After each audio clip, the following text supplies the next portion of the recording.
பொழுதும் நான் ஒன்ன மறக்கவில்லையே.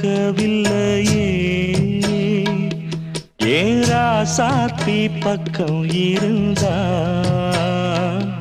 இனி வேறேதும் தேவையில்லையே.